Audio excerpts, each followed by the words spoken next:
muda huu anaendelea na hoja ya kukamilisha shughuli za bunge ikiwa ni tamati ya mkutano wa 19 wa bunge la 12 la Jamhuri ya Muungano wa Tanzania. Na idadi ya raia waliofariki kutokana na maandamano ya siku ya jana nchini Kenya imefikia watu 16. Habari kamili. Dodoma.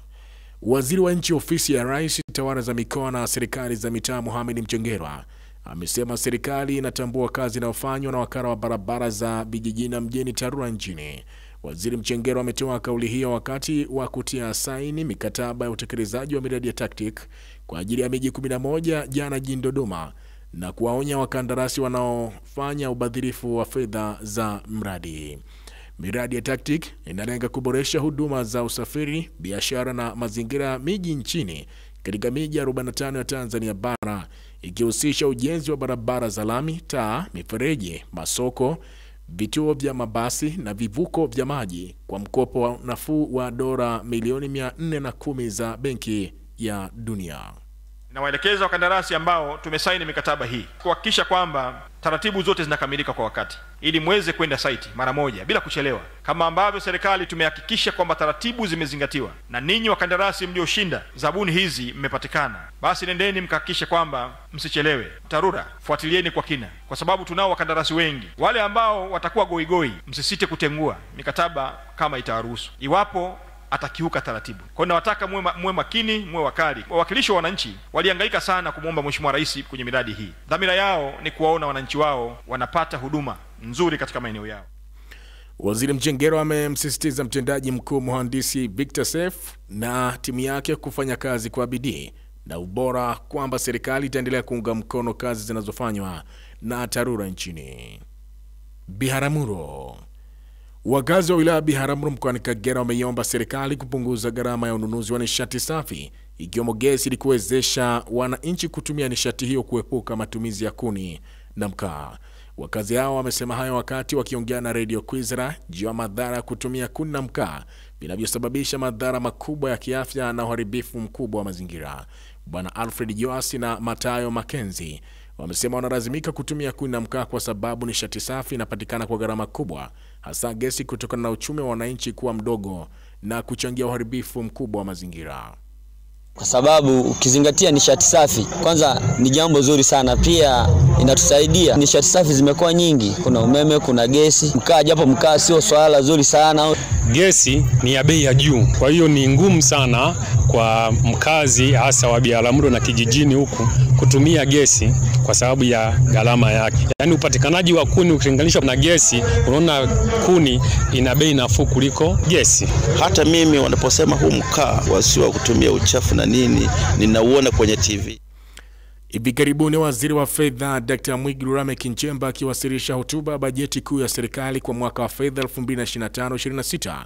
Moja vipaumbele ni pamoja na kupunguza kodi kwa vifaa vya nishati safi ikiwemo gesi, kupunguza gharama kwa wananchi. Dodoma. Waziri Mkuu Kassim Majaliwa muda huu anaendelea na hoja ya kukamilisha shughuli za bunge ikiwa ni tamati ya mkutano wa 19 wa bunge la 12 la Jamhuri ya Muungano wa Tanzania. Mkutano huu umejadili mambo mbalimbali ikiwemo hali ya uchumi wa taifa kwa mwaka wa 2024, mpango wa maendeleo wa taifa kwa mwaka wa 2025-26 na bajeti kuu ya serikali kwa mwaka wa fedha 2025-26. Bunge la 12 linahitimishwa likiwa limepitisha bajeti kuu ya serikali ya shilingi trilioni 56.49, mswada wa sheria ya fedha, na leo hii bunge linadhamiria kuanzishwa kwa shirika la fedha, hoja iliyoletwa na waziri wa fedha Dr. Mwigulu Lameck Nchemba. Baada ya waziri mkuu kutoa hoja hiyo leo, Rais Samia Suluhu Hassan anatarajiwa kufunga bunge la 12 kesho, hatua itakayoruhusu kuanza kwa mchakato wa uchaguzi mkuu wa rais, wa bunge na madiwani unatarajiwa kufanyika Oktoba mwaka huu. Unaendelea kusikiliza taarifa ya habari kutoka Radio Kwizera FM. Manyema. Watu 120 wameripotiwa kufariki kwa ugonjwa wa kipindupindu na wengine 3304 wameugua ugonjwa huo kwa kipindi cha miezi 5 katika mkoa wa Manyema. Kiongozi wa mpango wa kupambana na magonjwa ya mlipuko Dr. Paride Wero wakati akihamasisha wananchi kukabiliana na ugonjwa huo katika mji wa Kindu. Dr. Wera amesema kutokana na ongezeko la visa vya wagonjwa wa kipindupindu mkoa wa Manyema, wameanza kutoa elimu kwa waganga katika mkoa huo na watafikia wananchi kwenye miji na vijiji vyao. Amesema kampeni ya elimu itatolewa nyumba kwa nyumba na serikali na mpango wa kujenga vituo maalum ya kutibu wagonjwa na chanjo ya ugonjwa huo itaanza kutolewa hivi karibuni. Nairobi. Idadi ya raia waliofariki kutokana na maandamano ya siku ya jana nchini Kenya imefikia watu 16. Kwa mjibu wa shirika la haki za binadamu Amnesty International, wengi wamejeruhiwa ambapo miongoni mwa waliopoteza maisha, chanzo cha kifo na vifo vyao vimetokana na majeraha ya risasi. Mkurugenzi mkuu wa Amnesty International Ilungu Hankon amesema kwamba idadi hiyo imethibitishwa na Tume ya Taifa ya Haki za Binadamu nchini Kenya. Maelfu ya vijana katika maeneo mbalimbali ya Kenya waliandamana jana kuadhimisha mwaka mmoja tangu maandamano mengi ya kupingwa mswada wa fedha yaliyosababisha mauaji ya zaidi ya watu 60 mwaka jana.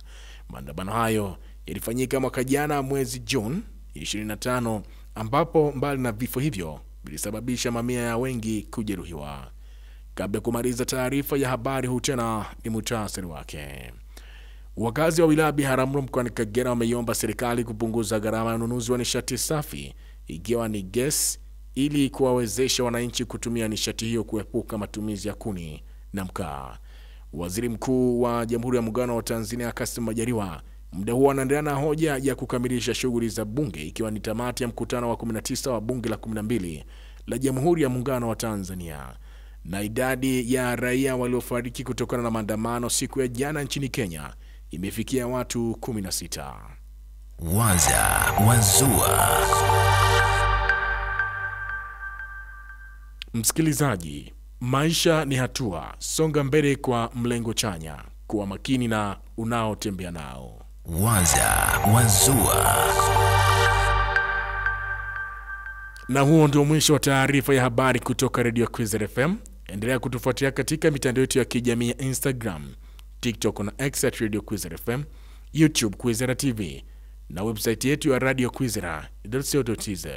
Saa 10 kamili alasiri utaletewa duru habari.